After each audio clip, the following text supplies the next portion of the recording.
Les plateformes de lending et borrowing sont des plateformes qui sont très importantes, qui sont des plaques tournantes pour l'écosystème de la finance décentralisée. Et quand on voit une plateforme aujourd'hui comme Venus Finance se hisser parmi les top plateformes de choix dans l'écosystème de la Binance Smart Chain, on peut se poser des questions, mais pourquoi les gens vont autant mettre d'argent sur ces plateformes-là? Quand on essaie de regarder le récapitulatif de Venus, on va voir un peu une analyse au niveau des données, des métriques qui se sont passées sur la plateforme de Venus Finance pendant ce trimestre depuis l'année passée. Et est-ce qu'on peut se poser la question à la fin, est-ce que ça vaut la peine de continuer de garder Venus? Est-ce qu'il faut se débarrasser de ces Venus ou bien continuer de garder? La réponse, bien évidemment, sera à la fin de cette vidéo. Si tu veux aller loin dans les crypto-monnaies, si tu veux connaître cet écosystème, tu as besoin d'une formation. Et je mets sur pied des formations pour te permettre d'acquérir cette connaissance-là. Cette connaissance va te permettre d'aller encore plus rapidement avec l'expérience que j'ai, avec un bon résultat du personne aussi pour te permettre encore d'avancer. Donc c'est sur formation.elvisconjo.com et tu vas cliquer sur cours. Et quand tu cliques sur cours, tu vas voir plein de cours ici. Il y a certains qui sont gratuits, comme la base des crypto-monnaies, découvrir comment se passe la blockchain, les monnaies numériques. Là c'est gratuit, tu peux déjà les prendre.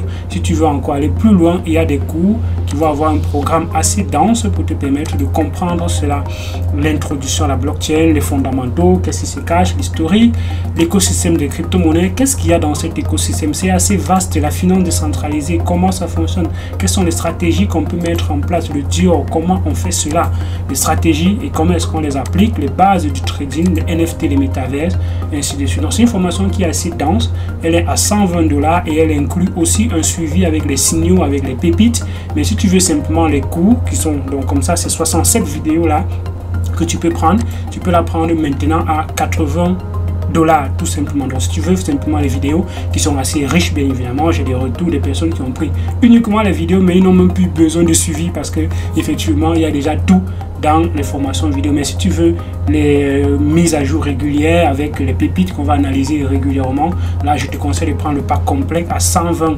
$. C'est en promotion maintenant et ça va partir très très vite. Donc je serais ravi de te revoir de l'autre côté. Inscris-toi simplement ici et tu peux acheter avec la crypto-monnaie. Si tu veux payer avec le fiat, bien la carte, tu me fais signe dans mon lien qui est également en description de cette vidéo.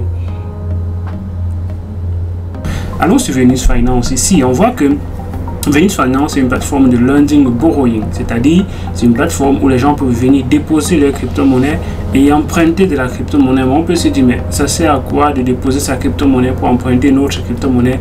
J'ai déjà fait des vidéos pour expliquer comment est-ce que pendant les périodes de bear market, ce sont des stratégies tellement intéressantes. Même pendant le bull market, ce sont des stratégies intéressantes parce que ça te permet de générer les revenus passifs. Quelqu'un qui a le Bitcoin, qui ne veut pas s'en débarrasser, il va venir déposer son Bitcoin et prendre un peu de USDT.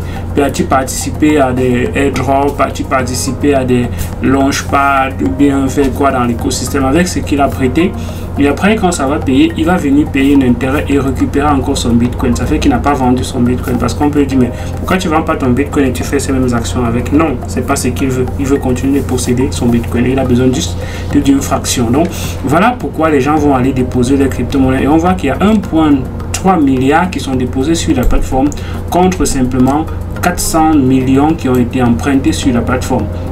Donc et on peut se poser la question, mais il y a beaucoup de liquidités sur la plateforme. Il y a environ 800 quelque chose de 1000 de liquidités sur la plateforme. Donc les gens ont déposé 800 quelque chose de 1000 sur la plateforme qui ne servent pas à grand chose, à rien. Et voilà pourquoi les gens vont construire d'autres écosystèmes en se basant sur ces liquidités. Parce qu'il y a de la liquidité, clairement, c'est comme l'argent qui dort dans les coffres d'une banque. Les gens vont développer des systèmes à côté en utilisant ces liquidités pour faire d'autres actions. Ça peut être pour faire des actions de trading sur les plateformes comme PancakeSwap. Quelqu'un peut créer son propre DEX et dire, ok, moi j'ai pas besoin d'avoir la liquidité, j'utilise la liquidité qu'il y a sur la plateforme Venus, par exemple, comme PancakeSwap également, qui se met déjà en tant que protocole pour construire d'autres DEX. Donc, quelles sont les informations, les données qu'on a ici sur Venus pendant cette année? Donc, Venus, au niveau des métriques, qu'on essaie de regarder un peu, au niveau des loans. Loans, ce sont les gens qui vont venir prêter les crypto-monnaies, les gens qui vont venir emprunter la crypto-monnaie. Donc, on avait quelque chose comme 600, on a une baisse, bien évidemment. Il faudrait comprendre que ces métriques-ci, je dis tantôt, c'est des informations qui arrivent là en comparant avec un marché qui est totalement différent en tant que valeur. Vu que, en fait, c'est normal de faire ces comparaisons. Je ne veux pas dire que c'est pas normal de faire la comparaison, c'est tout à fait normal. Mais juste que l'interprétation des données peut prêter justement à confusion. Quand on va regarder ici, on va simplement dire, bon, Venus est en perte par rapport à ce qu'il y avait il y a un an de cela. On a une information ici, outstanding deposit, c'est 2000 quelque chose. Ici, on a 1300 quelque chose. Net deposit withdraw, 200 quelque chose. Et là, on est à 80. Net borrowing repay, donc les gens qui ont repayé, on est à 100 quelque chose. Ici, on est à 4. Donc, les gens, pendant cette période, ils ne vont pas payer leurs dettes. Pourquoi? Parce que le marché n'est pas encore rentable, le marché n'est pas encore profitable. Donc, du coup, ils sont plutôt en train d'attendre que leurs dettes arrivent à un moment donné où le marché est intéressant pour revendre leurs autres crypto-monnaies et revenir payer la dette. C'est un peu comme si tu prêtes peut-être l'argent en banque, le marché est en train de collapser, bien l'économie ne se porte pas bien, tu ne vas pas rembourser l'argent de la banque. Non, tu vas attendre quand l'économie va mieux se porter pour pouvoir rembourser. Donc, on voit ici au niveau des repais qui ont drastiquement chuté, ça montre encore comment effectivement les gens sont en train d'attendre, les gens sont en train de patienter qu'il y ait un changement du marché. Quelqu'un qui a qui a déposé son Bitcoin, qui a prêté par exemple du USDT pour aller participer peut-être au lancement de projets ou bien de airdrop, ou bien je sais pas trop qu'au launchpad, ou bien participer au VC Venture Capital, plein de ces projets-là ne sont pas encore rentables, plein de ces projets. Et du coup, ils ne peuvent pas revendre ces projets-là pour venir payer les dettes. C'est pour ça qu'on peut observer effectivement une baisse drastique au niveau des dépôts, au niveau des en fait, de remboursement pour payer l'argent. Si on regarde un peu ce graphe-ci, cette courbe ici, on va voir les protocoles net income. Le income, c'est la valeur que le protocole a générée en tant que bénéfice pendant ces périodes ici. Parce que bien évidemment, quand Venus vous prête de l'argent, il y a un certain intérêt. Une partie de l'intérêt est payée au protocole, une partie de l'intérêt est payée à celui qui a venu fournir de la liquidité. C'est un peu comme les plateformes de trading sur la plateforme décentralisée. Quand on trade sur les DEX, il y a une partie de l'argent qui va à la personne qui a fourni de la liquidité. Donc, quand on regarde ici au Q1, dans le premier trimestre de 2022, ils avaient environ 1 800 000 de bénéfices. Vous voyez comment construire les protocoles, c'est assez rentable. En un trimestre, ils ont 1 million de bénéfices. 1 million de bénéfices. Q2, le trimestre 2, ils ont 5 millions de bénéfices. Net income, de bénéfices 5 millions en un trimestre. Q3, ils avaient 1 million de bénéfices. Le troisième trimestre, le quatrième trimestre, on a une chute drastique du marché. On est à 108 000 et là, on est à 180 000 de bénéfices. Donc, c'est en train de remonter. Vous voyez, on est quitté des troisième, quatrième trimestre de 2022, on était à 108 000. Là, maintenant, on est à 180 000 de bénéfices sur la plateforme. Donc, ça montre comment les intérêts sont en train de repartir. Et peut-être ça annonce que oui, il y a des choses qui sont en train de bouger. Peut-être les gens, la crypto-monnaie a repris plus de valeur depuis le trimestre précédent. Et c'est pour ça que c'est important de regarder ces métriques-là. C'est important de regarder ces rapports, de comprendre où est-ce qu'on est en train de partir. Donc, vous comprenez déjà que construire des plateformes de lending, c'est intéressant. Mais c'est beaucoup plus intéressant s'il y a effectivement du mouvement sur la plateforme. Et on va voir ces mouvements au niveau de l'analyse. Quand on regarde ici au niveau des user daily average actifs, donc les utilisateurs qui sont actifs, donc les utilisateurs qui sont actifs sur la plateforme, on va voir effectivement que c'est en train de monter. C'est en train de monter. Ça veut dire que quand on arrive sur Venus Finance, au niveau de son protocole ici, il y a beaucoup de personnes qui viennent solliciter le protocole pour pouvoir effectuer des actions, déposer la crypto-monnaie pour peut-être avoir les bénéfices. D'autres vont venir prêter la crypto-monnaie pour faire d'autres actions dans l'écosystème avec. Donc ici, c'est différent des plateformes dont je vais peut-être tel ou non, mais où on voit, on a les intérêts de 1% par jour parce qu'on va te dire que les gens vont venir prêter la crypto-monnaie et ils vont payer 2% par jour. Pourquoi quelqu'un grave va payer 2% d'intérêt sur une plateforme par jour alors qu'il a la possibilité de payer par exemple ici, s'il prend le Matic, il a 0,17% annuel. S'il prend le BNB, il a 1,26% annuel. S'il prend par exemple le USDT ici c'est 5% annuel, un stablecoin. Les stablecoins, les intérêts sont un peu plus élevés. Parfois, bon, ça va dépendre bien évidemment de la liquidité. Donc, quand on regarde ici, quelqu'un qui va prêter le DAI, il va payer 3% annuel. Comment quelqu'un va aller dans un endroit, prendre la crypto-monnaie en crédit et payer 1% par jour? Ça n'a pas de sens, ça n'a aucun sens. Et ceux qui sont en train de supporter ça, ils ne comprennent rien par rapport à la finance, ils ne comprennent rien par rapport au mindset d'un investisseur. Un investisseur, s'il veut prêter l'argent, il ne va pas aller là où l'argent est cher, il va aller là où l'argent est moins cher pour avoir. Et ici, sur les plateformes de Venus, l'argent est moins cher pour avoir en fait. Donc, on va continuer avec bien évidemment ici au niveau des increases. Oui, il y a eu 23% au niveau d'augmentation. Ça c'est au niveau de la TVL, Total Value, la valeur totale. Effectivement, on est en train de repartir par rapport au trimestre précédent. Donc, quand on compare par rapport au trimestre précédent, effectivement, il y a beaucoup. Et quand on regarde le supply c'est ce qui est en bleu. Et maintenant, les emprunts, c'est ce qui est en l'autre bleu clair. Le bleu clair est tellement petit par rapport au bleu foncé. Pourquoi? Parce qu'il y a beaucoup de liquidités qui sont déposées sur la plateforme. Et c'est tout à fait normal vu le mécanisme qui est adopté par la plateforme. Quand tu dois venir déposer, pour prêter la crypto-monnaie, tu dois déposer la crypto-monnaie. Donc quand tu vas déposer la crypto-monnaie, tu ne vas pas pouvoir prêter la totalité de ce que tu as déposé. Tu vas pouvoir prêter un certain seuil. Donc plus tu augmentes ton seuil de prêt, plus tu es à risque où on va liquider ton collatéral, parce que quand tu déposes quelque chose, c'est un collatéral. Donc si tu déposes 10 000 et que tu prêtes 10 000, ben, immédiatement ton collatéral sera liquidé. Donc pour éviter que ton collatéral liquide, généralement on va prêter moins, et parfois on va prêter jusqu'à 30% de maximum. Les gens vont prendre maximum 30% et s'assurer qu'il y a au moins 60% qui garantissent les 30% de ce qu'ils ont pris. C'est ce qu'on va donc appeler la surcollatéralisation. C'est surcollatéralisé.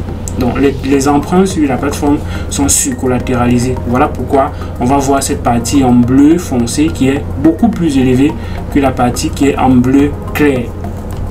Donc au niveau des borrowers, ce qu'on prête le plus sur la plateforme, ce sont les BNB. Donc et on a 4 milliards de BNB qui sont prêtés contre 587 millions en stablecoin. Donc on prête beaucoup plus les BNB pour faire des choses avec. Et ça peut s'expliquer parce que le BNB, c'est une crypto-monnaie qui alimente l'écosystème de la Binance Smart Chain. Quand on est sur les plateformes de PancakeSwap, il y a beaucoup de pairs avec le BNB. Donc si vous allez sur PancakeSwap et que vous tradez stablecoin contre stablecoin, ce sera le price impact, mais ce que vous allez ressortir avec sera beaucoup moins par rapport à si vous allez au BNB contre ce que vous voulez acheter, parce que la route devient plus courte, plus directe. Donc voilà pourquoi le BNB est beaucoup utilisé, parce qu'on peut coupler facilement avec des crypto-monnaies, aller déposer sur des protocoles comme Alpaca, sur PancakeSwap, sur Big Finance et bien d'autres là qui sont autour de la Binance Smart Chain. Voilà pourquoi le BNB alimente beaucoup l'écosystème de la Binance Smart Chain et c'est beaucoup prisé. Et quand vous comprenez ça, vous comprenez qu'il y a donc une forte demande du BNB. Il y a une grosse demande du BNB. C'est pour ça que je fais ces rapports aussi. Je ne fais pas ce rapport pour vous permettre de dire telle plateforme est forcément bonne, telle plateforme n'est pas bonne. Non, c'est pour vous permettre de voir les éléments dont on a besoin. Qu'est-ce que les gens font dans l'écosystème? Et si vous comprenez ce que les gens font dans l'écosystème, vous pouvez donc anticiper, vous pouvez donc mieux vous positionner, vous pouvez donc mieux renforcer vos convictions par rapport à quelque chose, par rapport à une crypto-monnaie, par rapport à un projet, par rapport à quelque chose en particulier. Voilà pourquoi je fais ces rapports aussi. Donc on regarde au niveau des intérêts. Les intérêts ont plutôt diminué sur la plateforme parce que à Q2 on avait les intérêts qui étaient beaucoup plus élevés. C'est normal parce qu'il y avait moins de demandes. Les gens étaient dans un marché bull run, tout le monde avait un peu l'argent, donc les intérêts étaient beaucoup plus élevés. Mais comme je dis tantôt, c'est le supply demande. Plus il y aura des personnes qui vont solliciter la plateforme, plus les intérêts seront faibles. Moins il y aura des personnes qui vont solliciter la plateforme, moins les intérêts seront élevés. Donc plus les intérêts sont élevés, autant pour moi.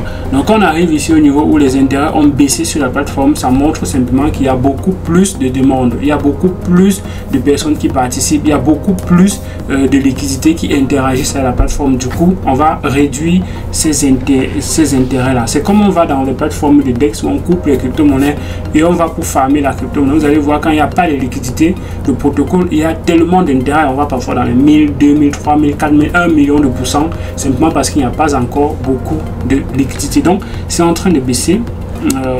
Et quand ça remonte un peu, ça peut être peut-être en train de dire ok, on arrive à un moment donné où il y a beaucoup plus de demandes et du coup les intérêts vont augmenter. Ça peut être justement un endroit où on peut être dans le bull run. Donc observez simplement ces petits éléments, ces petits métriques là te donnent la direction du marché. Aussi simple que ça, en regardant simplement ces petits éléments qu'on est en train de voir. Regardons ici au niveau des revenus qui sont générés par le XVS. Le XVS, c'est la crypto-monnaie de la plateforme et qui sert aussi d'une certaine façon à payer ses intérêts. Quand tu arrives ici sur Venus Finance, tu peux, quand tu prêtes ta crypto-monnaie, tu peux décider qu'on te paye ton APY plutôt avec du Venus. Donc le Venus peut être utilisé pour te récompenser. Et même quand tu as déposé la liquidité sur la plateforme, on va utiliser le Venus pour te payer d'une certaine façon. Et le Venus aujourd'hui est en train de se déprécier, mais l'inflation n'est pas très élevée comparé à d'autres crypto-monnaies. Non, le Venus, son inflation est très faible. Et du coup, le Venus, si on essaie de comparer avec d'autres plateformes, on peut penser que le Venus peut être sous-évalué. On va revenir là-dessus à la fin.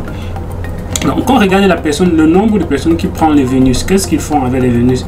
Ils vont restaker ces Venus-là. Ils vont majoritairement les restaker. Donc, on essaie de voir la liquidité au fur et à mesure que le Venus, en fait, qu'on passe dans le temps, la quantité de Venus qui sont stockés augmente.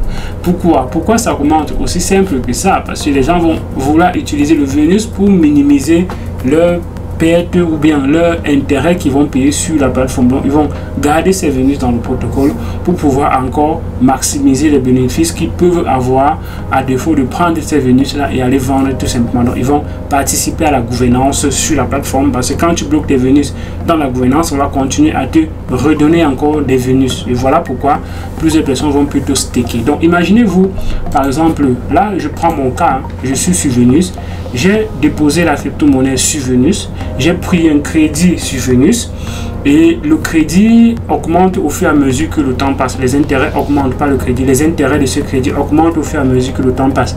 Mais de l'autre côté, comme les intérêts de Venus augmentent, on me donne la crypto-monnaie. Déjà, on me paye les intérêts sur la crypto-monnaie que j'ai déposée. Ça, ce n'est pas compté dans les intérêts que je vais payer.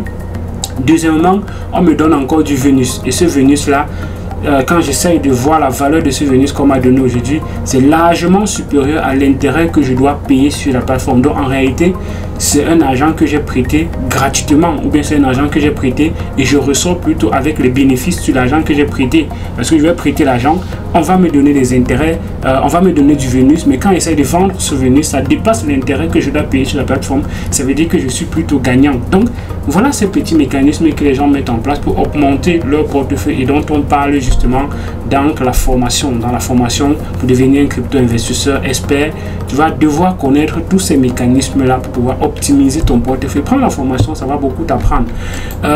Donc ici, quand on parle bon, au niveau des intérêts sur le stablecoin, c'est normal que ça baisse parce que il y a peut-être moins de demandes, moins d'intérêt à prendre surtout que plein de personnes qui ont déposé la crypto-monnaie, c'est déjà, ils sont en train d'arriver autour de 50-40% avec le marché qui a baissé. On veut encore s'exposer au moins, donc les gens vont prêter encore moins en fait. Les gens vont prêter moins maintenant et quand c'est comme ça, ben, les intérêts vont plutôt augmenter un peu d'une certaine façon.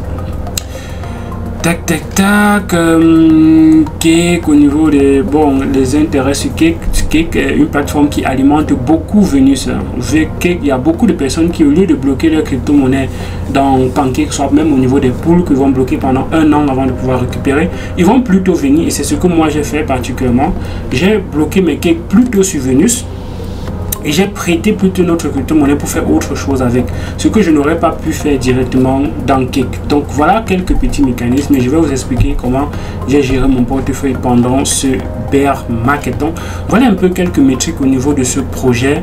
Tu me dis ce que tu penses en commentaire. Si on essaie de regarder les millions repas following stable implementation, bon, le VAI price, le prix du VAI est en train d'augmenter alors que le market cap est en train de baisser. C'est un peu paradoxal. Normalement, quand le prix augmente, le market cap devrait plutôt augmenter, mais le market cap est en train de baisser tout simplement parce que on n'a pas beaucoup de en fait ça montre qu'on n'a pas beaucoup de liquidité sur le marché, on n'a pas beaucoup de VAI sur le marché, on n'a pas beaucoup de VAI. Donc si le prix du VAI est stable et que market basse, c'est qu'on a moins de VAI, et le VAI est utilisé, c'est comme un stablecoin également qui est minté en déposant de la liquidité sur la plateforme. Tu peux déposer du Venus, tu peux déposer ta crypto-monnaie et tu mintes le stablecoin VAI avec, qui est équivalent à $1 d'une certaine façon. Donc quand on va voir ça monter et que la capitalisation baisse, ça veut dire que les gens ne mintent pas le VAI. Les gens ne sont pas en train de prendre. La quantité de VAI est en train de diminuer, aussi simple que ça, parce qu'on est sur un stablecoin. Donc, dis-moi ce que tu penses de cette petite analyse de Venus. Moi, clairement, je pense que c'est un projet qui est intéressant. Et qui fait partie des projets qui sont là depuis un bon bout de temps dans le protocole de lending et borrowing sur les plateformes décentralisées et sur la Binance Smart Chain.